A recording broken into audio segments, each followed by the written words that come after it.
오늘 함께 볼 말씀은 마태복음 20장 17절에서 19절까지 말씀, 우리 같이 한 목소리로 읽겠습니다. 마태복음 20장 17절에서 19절까지 말씀 같이 읽겠습니다. 예수께서 예루살렘으로 올라가려 하실 때에 12제자를 따로 데리시고 길에서 이르시되, 보라, 우리가 예루살렘으로 올라가노니 인자가 대제사장들과 서기관들에게 넘겨짐에 그들이 죽이기로 결의하고 이방인들에게 넘겨주어 그를 조롱하며 채찍질하며 십자가에 못 박게 할 것이나 제3일에 살아나리라. 아멘. 할렐루야. 말씀에서 귀한 은혜가 저와 여러분의 있기를 소망합니다. 오늘 예수님은 세 번째 십자가의 죽음과 부활에 관해서 제자들에게 이루고 있습니다. 예수님을 보면은 방향이 꼭 정해져 있다는 것을 깨닫게 하십니다. 예루살렘을 향한 방향입니다. 속도가 중요한 것이 아니라 방향이 중요하다라는 말이 있죠. 방향이 잘못되어 있으면 아무리 열심히 해봤자 오히려 가고자 하는 목적지에서 더 멀어질 수도 있는 것입니다. 그래서 방향이 중요한 것이죠. 북쪽을 향해 가야 되는데 남쪽을 향해 열심히 달려가고 있다고 생각해 보십시오. 그러면 목적지에서 점점 멀어지는 것이죠. 우리가 인생에서 늘 기도하면서도 돌아볼 것은 내가 어디를 향해 가고 있느냐 하는 것입니다. 예수님은 분명한 목적지를 가지고 계셨습니다. 그래서 어떤 사역을 하든지 늘 예루살렘을 향해 나아가고 계셨습니다. 오늘 또 보면은 말씀에 예루살렘을 향해 나아가는데 12제자를 따로 데리시고 라고 하는 표현이 나옵니다. 예수님은 제자들을 훈련시키고자 하는 마음이 있으셨습니다. 그래서 일반 민중들, 무리들, 백성들에게는 비유로 말씀하시고 제자들에게는 따로 모여서 비유 풀이를 해주셨습니다. 분명한 말씀의 의미를 깨달을 수 있도록 그렇게 가르쳐 주신 것이지요. 또 12제자들을 불러서 둘씩 짝지어서 따로 보내시기도 했습니다. 복음 훈련, 전도 훈련을 시키신 것이지요. 예수님은 수많은 사람들이, 수천 명의 사람들이 자신을 따랐지만 그 중에 이 12명을 택하셔서 특별히 훈련시키셨습니다. 그만한 이유가 있으신 것이지요. 대중에서 설교식으로 이야기하는 게 있고 소수의 무리를 붙들어서 말씀에 깊이 있게 가르치는 그러한 자리가 따로 있는 것이지요. 예수님이 이렇게 예루살렘을 향한 큰 방향을 가지고 계셨고, 또 예수님이 십자가에 달려 죽으시고 또 부활하시고 40일 이후에 승천하시고 그리고 제자들을 이 땅에 남겨두셨지요. 제자들이 남은 사역, 사도로서의 사명을 감당하기 위해서 그 전부터 이렇게 준비해 가시는 것을 보게 됩니다. 여러분, 사실은 우리는 지금 다 준비하는 과정이죠. 훈련받는 과정입니다. 이 시간을 통해서 우리 주님을 위해 쓰임받는 줄 믿습니다. 기도 훈련도 그렇고 전도 훈련도 그렇고 또 말씀 훈련도 마찬가지입니다. 우리가 다 훈련받는 과정 가운데 있는 것이죠. 참 감사한 것은 예수님께서 12제자를 따로 데리시고 간 것처럼 우리는 이런 시간마다 주님의 부르심을 받아서 이 자리에서 훈련받고 있는 줄 믿습니다.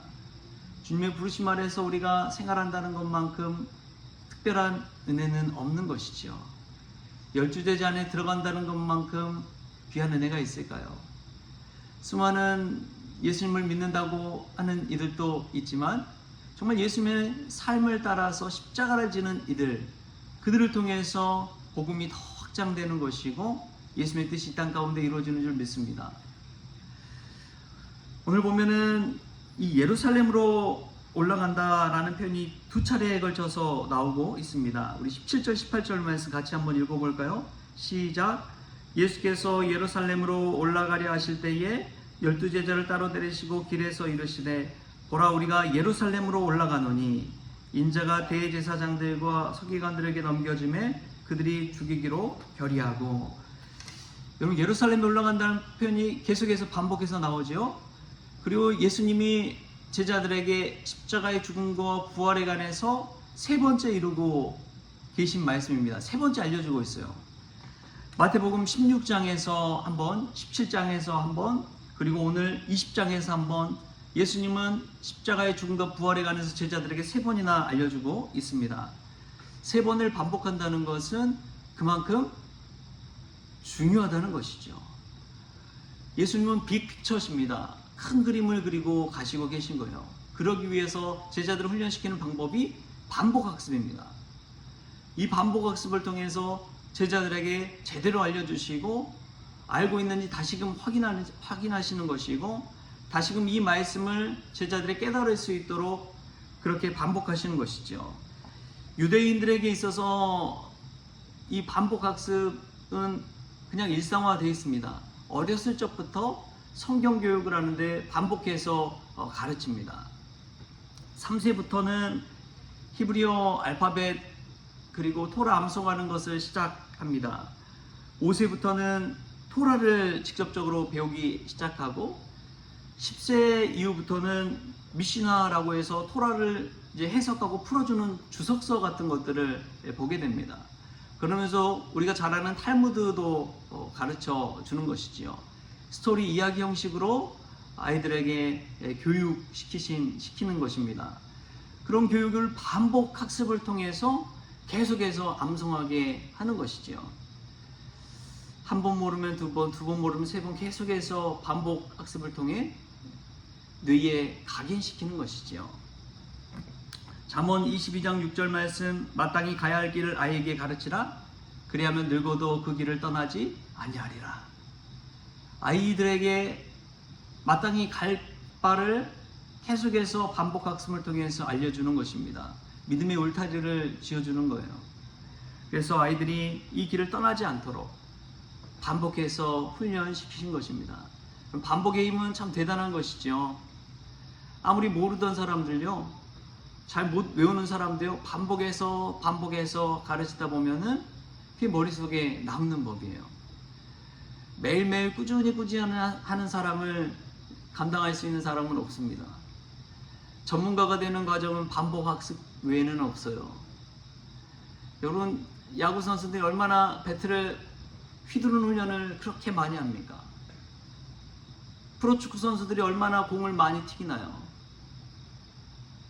제자리에서 그냥 공 위로 띄우는 훈련을 땅바닥에 떨어뜨리지 않고도 몇천 번씩 할 정도로, 몇천 번을 하려면은 뭐 몇 시간 걸린대요. 몇 시간 동안 공을 차야 되는 거예요. 한 자리에서 공을 띄우는 훈련을. 가장 기초적인 것인데 그것을 가장 반복해서 많이 훈련한다는 것이죠. 그 기본기가 쌓였을 때 프로축구 선수도 되는 것이고 프로 선수도 되는 것입니다. 가장 기본적인 것을 반복하는 거예요. 예수님은 제자들에게 이처럼 반복 훈련을 시키십니다. 특별히 십자가의 사명에 관해서, 예수님의 죽음과 부활에 관해서 세 번이나 계속해서 알려주고 있는 것이죠.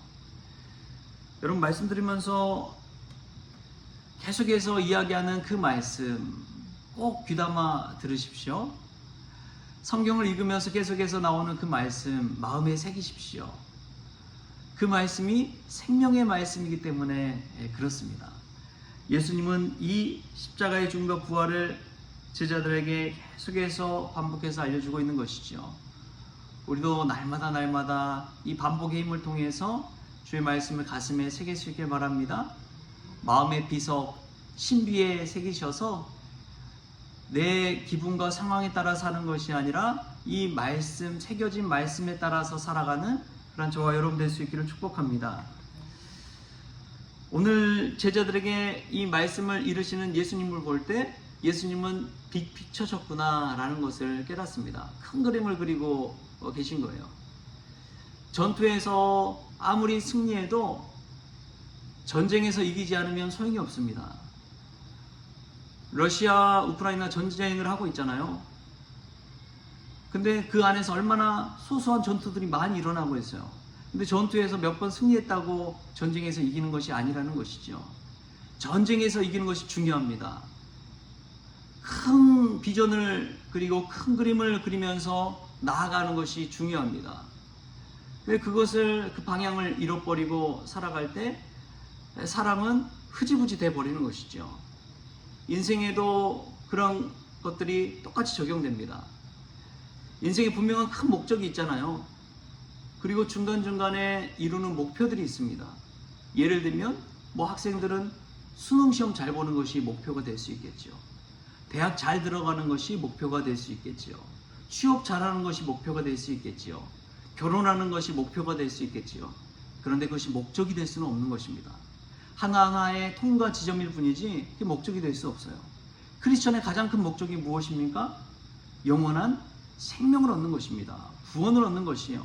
구원의 목적을 잊어버리고 내가 살면서 이 삶 속에서, 생활 속에서, 유한한 인생 속에서 이루고자 하는 목표만을 바라보며 사는 사람은 구원의 목적과 방향을 잃어버릴 때가 있어요. 세상에서의 성공의 목표만을 그리며 사는 사람은 큰 그림과 큰 목적을 잃어버릴 수가 있는 것입니다.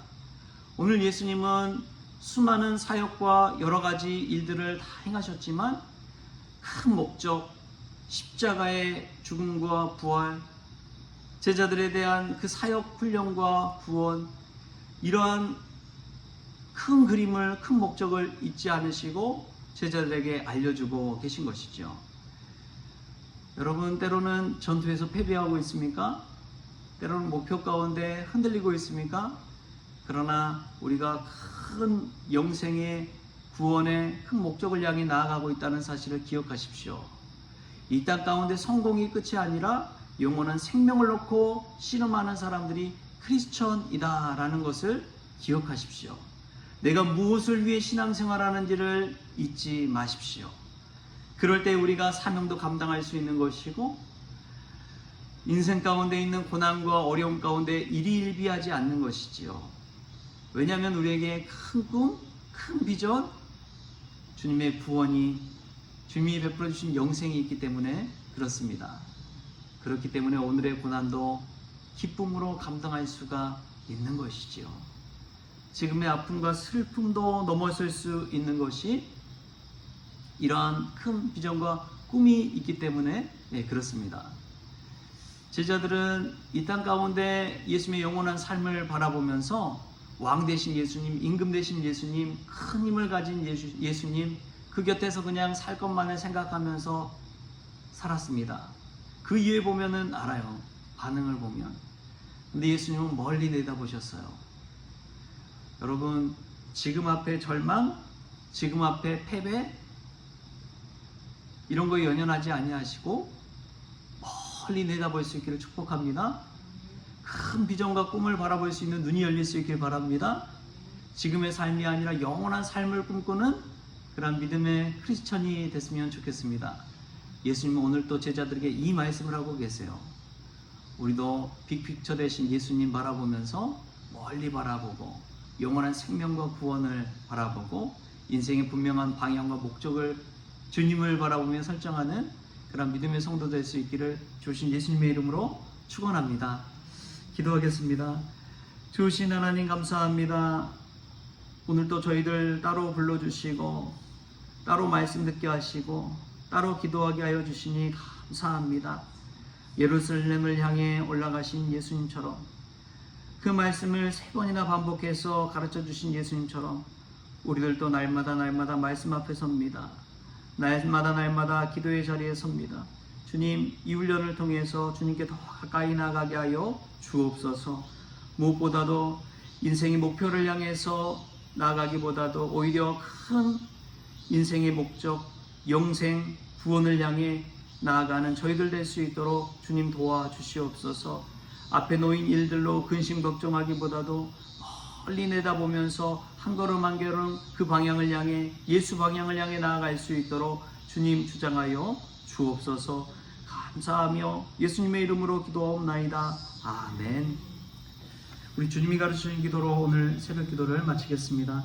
하늘에 계신 우리 아버지여, 이름이 거룩히 여김을 받으시오며 나라가 임하시오며 뜻이 하늘에서 이루어진 것 같이 땅에서도 이루어지이다.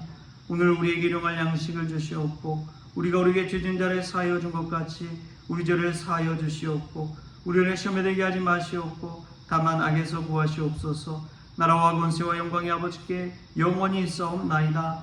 아멘.